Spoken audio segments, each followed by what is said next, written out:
Welcome back on to the programme.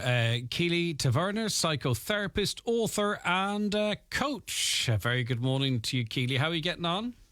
Not too bad. How are you, sir? It's great to see you again. How are you keeping? How's summer in London?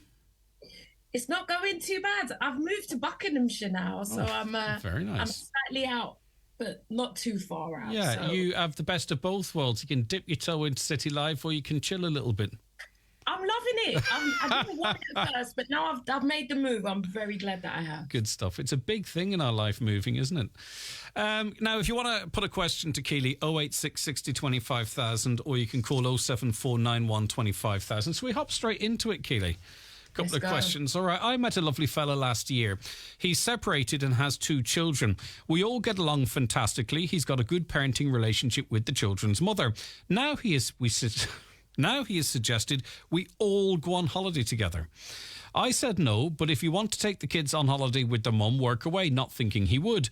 Now they're happily planning this holiday in August.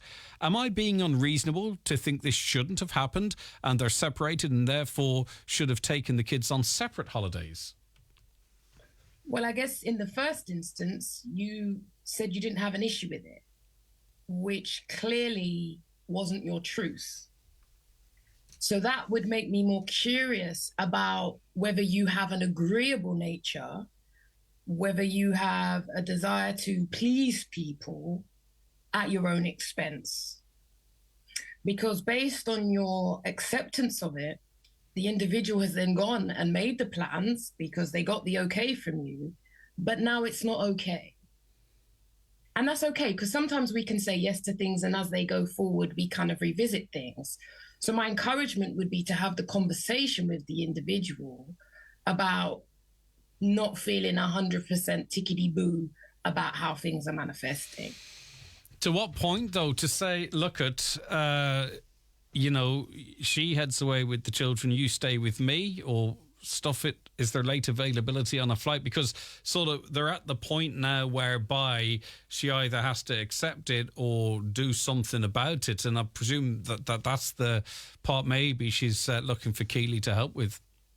Well, I would suggest that she has the conversation about not being surprised or now it's actually happening. She needs to decide, would she want to go or have him not go? I think that actually can create quite an issue because the partner then may feel, well, listen, this is something that's important to me. I want my children to have holidays with me. So I would begin to have the conversation, which would then help her to decide whether she goes along or then requests that the partner doesn't go, which I think naturally would create more friction. I don't think it's unreasonable for her to say, look, fella, when we had that initial conversation, and I'm clearly being very accommodated because, you're able to have a good relationship with your children's mother and your children, that I thought that I didn't think this eventuality would happen. And I'm a human. I'm not a robot, right? And what's happened now is this has evoked concerns in me and emotions in me. And I don't want to be a problem, but I want you to work with me on the problem here. I mean, that's not an unreasonable approach, is it? I've changed my mind a little bit. I think you need to do my job. No. But I think you're right. It's about being human, expressing that, and then seeing where what solution can be arrived at. What solution can be arrived at? Like I said, my assumption would be that if she requests that the holiday is cancelled because of her feeling uncomfortable, that's going to be, I presume, a point of contention. So it's just to be mindful of worst case scenario, but I think it's important to have that conversation. Yeah, and I think they sound to me like a very reasonable group of people that are clearly putting children first. And I think Absolutely. maybe that they might be able to come up to a reasonable resolution to that. I think it's just starting the convo and how you might start it. What's a good setting for that type of a conversation? Because, people go, I bring this up and I bring that up, it's going to ruin the weekend, or this, that and the other. It all depends on the individuals. What's a good setting for that conversation? A busy pub? Driving can be good. Right. Driving, sometimes you're not looking head on at somebody, they can't get out. But it can take the heat out of it. Yeah. You know, it can take the heat out of it. You should need to discern for herself, really. Forget a busy pub. Sometimes it might be in bed, or it could be you could hook it on if the holiday comes up. Yeah. You know, actually, I kind of feel a little, and it's important to explore what reaction is going on in her. You know, and I like this. I like the idea of the car too, because you kind of can maybe conclude the conversation as he's both closed the doors when the journey's over as well. Maybe it compartmentalizes it a little bit, does it? Well, I'm not always a fan of compartmentalization. Compartmentalization can result in us pushing things under the rug. It's not dealing with it, is it? Yeah, you get the volcano sometimes. I need to shut up. I'm exposing too much about myself. Easy. Well, you know, it has its drawbacks. Yeah, I think we can be hopeful for them, though, if she's just absolutely honest, because, as I say, they obviously are accommodating to each other. And I think if she says, this is my feelings and I never realised I would feel like this. A caller says, I'm stuck. I met a great fella the first year we went to university. That was 9 years ago. We've talked about marriage and children, but at the weekend I got a great shock to hear him tell his friend that he was about 5 years off even thinking of marriage. I just found it so upsetting, and I was hoping for an engagement this year. I'm struggling to get my head around giving this guy another 5 years with no commitment. It's time to take my life and love elsewhere. Can I just say, from a fella's perspective, fellas say a lot of stuff. Doesn't always mean that's what they're thinking. And this guy, knowing his partner's in earshot, could have been testing the water, because he could be fearful she might say no. So just throw that in the mix before you walk away. Now it's over to Keeley, the expert. Bless. Well, I think obviously we all know this, but women, we have a biological clock. And I'm curious, I'll be curious about age, because obviously there's a need for us to have things more or less sorted by around 30. Yeah, that's spot on. They met in university, together 9 years, probably 2021. You spot on, I would say 30, early 30s. Yeah, so that might be quite frightening, because obviously by 35, things are starting to change with the body. And I often tell women, like, you have to be, if you want children, we have to be really mindful, especially as we hit our 30s, about the relationships that we're investing in. Because once desperation kicks in, desperation is never a good look. I think, once again, have the conversation. You know, I heard what you were saying in terms of 5 years, and I just wanted to check out where you're at with that, because, you know, that time frame just doesn't work for me, doesn't work for my body clock. And it's important I understand, you know, where you are at in terms of making a fixed commitment. Is it any sort of a red flag for you, Keeley, that they're 9 years in at this point? That's her entire 20s dedicated to this man, and vice versa. And there's still an uncertainty as to whether there's going to be a surprise and a pop the question. Yeah, it's greatly romantic, but you'd imagine that over the course of the conversations they would both know what page they're on. Absolutely. I think I'd need to understand more about, obviously, the relationship. You know, things have changed. People aren't always so keen to commit. I'd want to understand if there are other commitments. Is there a house? All of those things that can often accompany a relationship. It can be a red flag, but it may not be based on the relationship. I do think it is important now to begin to express a need for a time frame. So she has crystal clear clarity. Well, people say, but crystal clear clarity about what that future is looking like. Because, it is of the utmost important that she would have to start making difficult decisions if need be. You know, and time's cracking on for him as well. You know, what age does he want to be when his child hits 18 or whatever? You know what I mean? Yeah, but remember, you guys can have kids right down till you're 80. So, but like you said, it's about quality of life. Do you want to be able to run up and down with your kids? You know, so, yeah, it is important. You know, I'd be curious, is he commitment avoidant?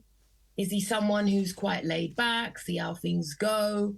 And that you may have gone along with that, but it depends also. Have you got an agreeable nature? Do you tend to just allow people to dictate, which is now becoming an issue? Yeah.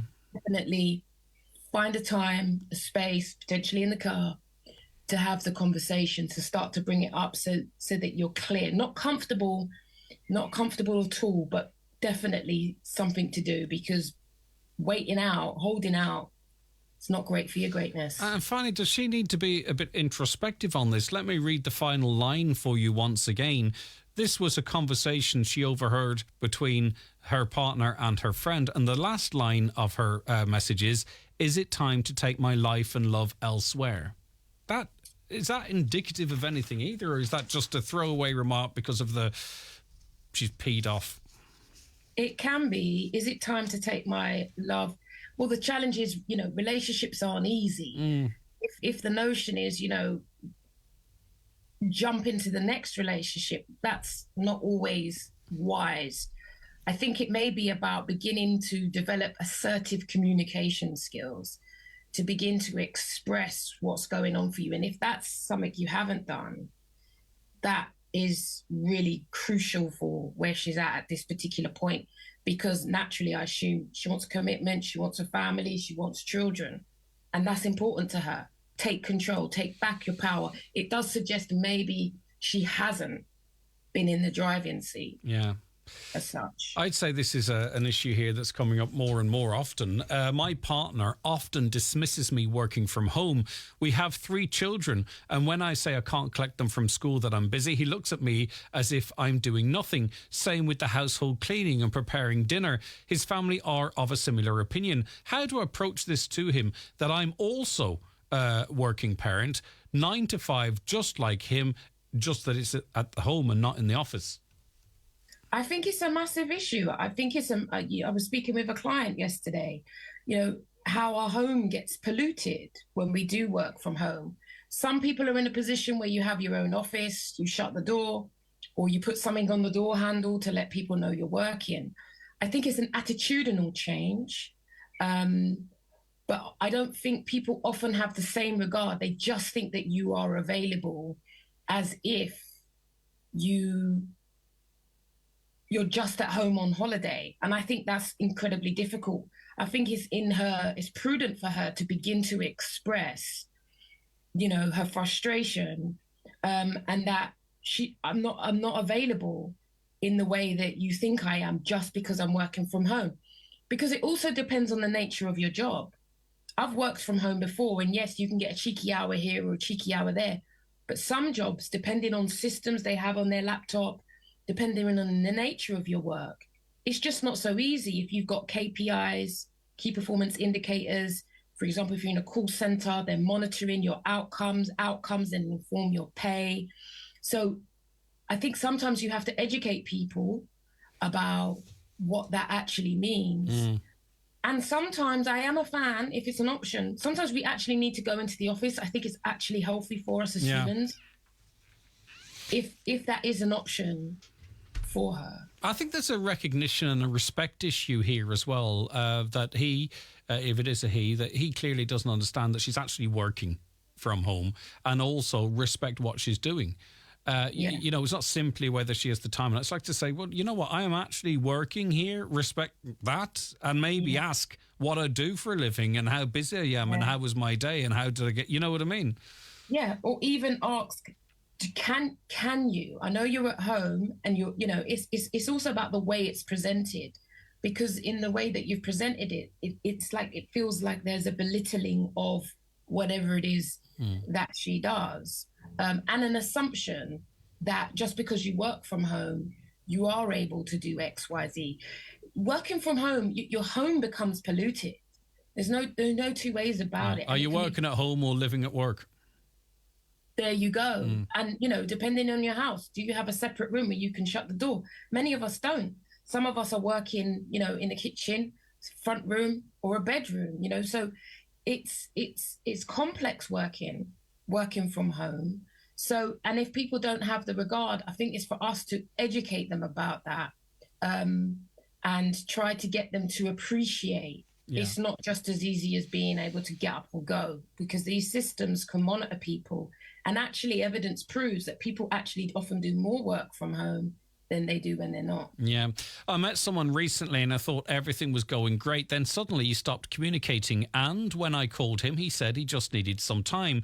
I really need to know why everything changed. I called his brother for advice and he said to leave it a while. I'm finding it hard to walk away from this situation without any answers. Any advice, Keeley? Well, I always say to people who are waiting for those answers, they still can't work out how the world was made, you know, the Big Bang Theory.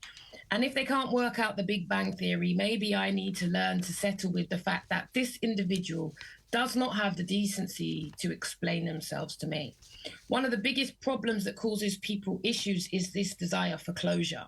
That can leave you hanging on, double checking, triple checking your phone, if it can influence anxiety, and we can't have good rested night. Sleep. Sometimes you may set a deadline if you choose to. If I don't hear from you by I'll just safely assume you've moved on. Yeah. I can give you back your power if you give a specific time so that you're letting that individual know after this date it's done. Another thing you can do, because I think this is about reclaiming your power, you're giving your power away, you're now there waiting, looking, hoping, phone checking, phoning around to try to get the answer. One of the things you may need to do, which is about self-protection, if you block, you're not blocking because you're being pathetic, you're blocking to protect yourself. You've now closed the door. And I think I'm a massive fan of us taking back our power, especially when people have hurt us, in order to self-protect. So that way, the anxiety of looking at the phone, hoping, wishing, wanting, you've given that up. You've closed the door. You don't like it, you may not like it, but it puts you back in the driving seat of your life. Yeah, I hear you there. Right, last one we've time for, Keeley. I met my best friend's boyfriend at the weekend. He spent a lot of his time on his phone, even at the dinner table. Not only did I find this rude, I think it's a red flag. She says she's used to it and thinks nothing of it, and I'm being too protective. What does Keeley think is right? You know what? The first thing that flashed through my head is also neurodiversity. I think it's also important for us to talk about neurodiversity because some people, our brains are wired in a particular way and they may not feel comfortable in social settings. And a phone is a perfect way to exclude yourself, especially if you feel uncomfortable, awkward, having conversations, you overthink things. So there's that part of me that I'm not sure if I'm making a justification, but I think it's also important to acknowledge. If you've mentioned it to your friend and your friends become accustomed to it, well, that's a decision that she's making. I guess it would have to irritate her for her to be inspired to have the conversation. But I think it's an important observation as a friend. Obviously, you want interaction. You've met somebody. This is your friend's partner. You're keen to get to know them, to build rapport. And obviously, if he's on the phone, he's denied you that. But there may be reasons for that. He might be socially awkward or neurodiversity challenges. All right, okay. Can I say hello to your Instagram followers? Yes, you can. Hey, everyone. Hey.